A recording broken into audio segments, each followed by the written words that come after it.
CNN and Español report Venezuelan officials are selling passports and visas to Hezbollah members in the Middle East for $15,000 each. Whistleblower Misael Lopez Soto left Iraq's Venezuelan embassy in Baghdad and posted a YouTube video saying embassy officials sold authentic passports to Middle East citizens.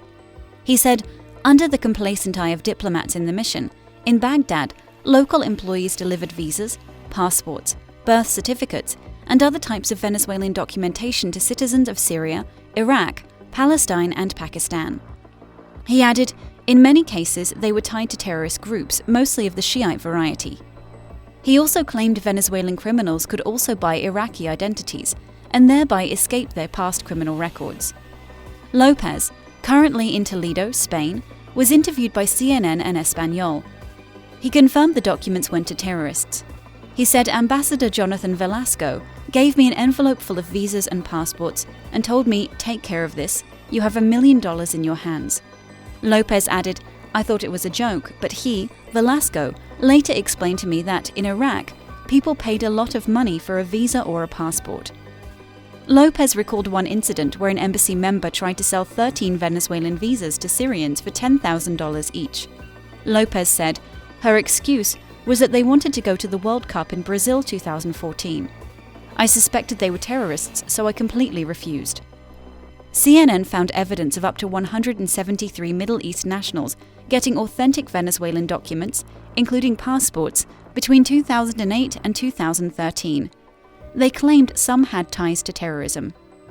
Hezbollah has claimed ties to the socialist government in Caracas, going back to 2000, and the late dictator Hugo Chavez. Spanish journalist Emili Blasco, in his book Boomerang Chavez, claimed Chavez sent his foreign affairs minister, Nicolas Maduro, to Syria for meetings with Bashar al-Assad and Hassan Nasrallah, with a reported 300 or more Hezbollah members receiving Venezuelan identification documents as a result. Washington, USA think tank Secure Free Society, the SFS, also reported in 2014 Venezuela issued 173 passports, visas and permits to Middle East nationals between 2008 and 12, in line with Blasco's claims. The SFA added claims that Cuba funded the scheme. Early in 2016, the International Consortium of Investigative Journalists, ICIJ, released documents backing up Cuba's involvement. The infamous Panama Papers from law firm Mossack Fonseca show Cuban Venezuelan shell companies involved in buying passport printing machinery in 2005. CNN reveal multiple Venezuelan government officials have denied these allegations. They followed denials with threats to expel one journalist for questioning Foreign Minister Delcy Rodriguez about the Lopez claims. More recently, on the 13th of February 2017, U.S. authorities claimed Tarek El Aissami, Venezuela's vice president, is an international drug trafficker, at the same time applying sanctions freezing his U.S. assets and prohibiting any U.S.-based persons from doing business with him. The Treasury Department's Office of Foreign Assets Control, OFAC, claim El Aissami plays a significant role in international narcotics trafficking. John Smith, acting director of OFAC, said, OFAC's action today is the culmination of a multi-year investigation under the Kingpin Act, targeting significant narcotics traffickers in Venezuela, and demonstrates that power and influence do not protect those who engage in these illicit activities. El Aissami, Venezuelan vice president since January, was previously Interior and Justice Minister and governor of Aragua State.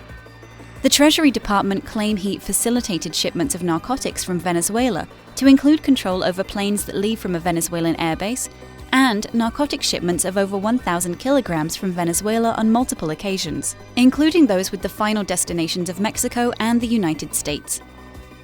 The department also state El Aissami has links to drug shipments to Mexican drug cartel Los Zetas, and gave protection to an unnamed Colombian drug lord. A senior official said the sanctions were not a reaction to El Aissami's role as vice president of Venezuela. The designation was the result of a long-term investigation of narcotics trafficking by OFAC. He added, "This is about narcotics trafficking." El Aissami is also a major subject of the long-running CNN and Español's investigation, and is linked to 173 Venezuelan passports and IDs issued to Hezbollah terrorist group members in the Middle East. Reports say Aissami took charge of issuing, granting visas, and nationalizing citizens from different countries, especially Syrians, Lebanese, Iranians, and Iraqis.